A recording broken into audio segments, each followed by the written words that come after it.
আসসালামু আলাইকুম everyone, welcome back to my new blog. সেদিন গিয়েছিলাম পাবনার ঐতিহ্যবাহী দুইটা জায়গায়।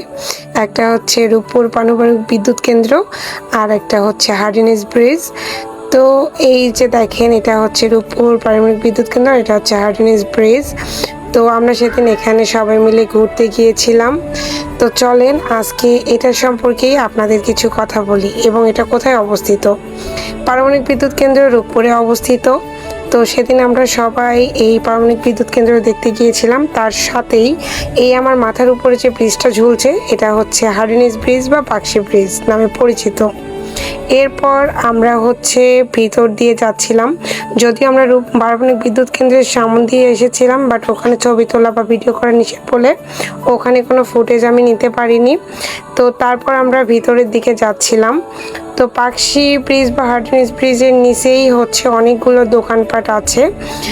এখানে খাবারের দোকান বলেন বা বাচ্চাদের ছোটোখাটো খেলনার দোকান বেশ কয়েকটা আছে। তো আমরা এখানে ভিতর দিয়ে যাচ্ছিলাম হচ্ছে। এখন আমরা এর ভিতর দিয়ে পদ্মা নদীর পাড়ে যাব।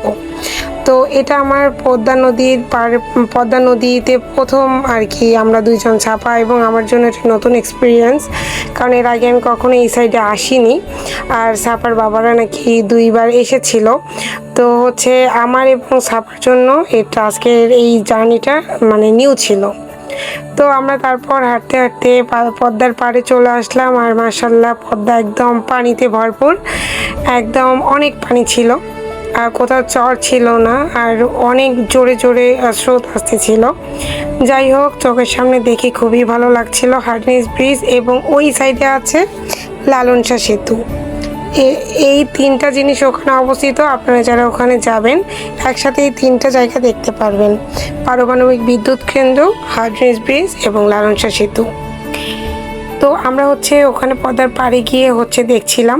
এই পদ্মার পাড়ে কিন্তু আপনারা নৌকা ভ্রমণও করতে পারবেন। আপনারা নৌকায় উঠে খুব সুন্দরভাবে পুরা পদ্মাটা ঘুরে আসতে পারবেন।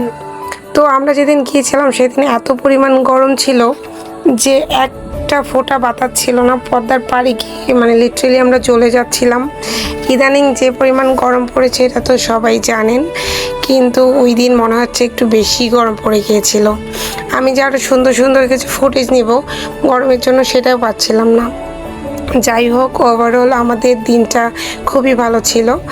আমরা হচ্ছে খুব মজা করেছি দিনটাতে। এবং এই যে মানে নদী বা হচ্ছে সাগর আমার খুবই পছন্দ। সাগর আমার খুব পছন্দ, আমার পাহাড় অতটা না। তো মোটামুটি নদীর পাড়ে গিয়ে খুবই ভালো লাগছিল। আর নৌকাতে দেখেন এখানে রাশিয়ান লোকেরা ছিল। এখানে হচ্ছে রাশিয়ান পল্লী আছে, আমি সেখানেও গিয়েছিলাম, বাট ওখানকার কোনো ফুটেজ নিইনি। সেখানে এক টুকরা রাশিয়াই বলা যায়, সেখানে সবাই রাশিয়ানরা থাকে, রাশিয়ান এবং ইউক্রেনের লোকরা। তো যারা যারা পাবনায় আছেন অবশ্যই এই জায়গাটা ঘুরে যাবেন। মাশাআল্লাহ অনেক সুন্দর দেখতে। আর ওভারঅল দিনটা মাশাআল্লাহ খুবই সুন্দর গিয়েছে। তো এই ছোট্ট ব্লগটা আপনাদের কাছে কেমন লেগেছে অবশ্যই আমাকে কমেন্ট করে জানাতে ভুলবেন না। ভালো লাগলে লাইক কমেন্ট শেয়ার করে দিবেন। আজকের ভিডিওটা এখানেই শেষ করছি। সবাই আমার ফ্যামিলিটার জন্য দোয়া করবেন। আল্লাহ হাফেজ।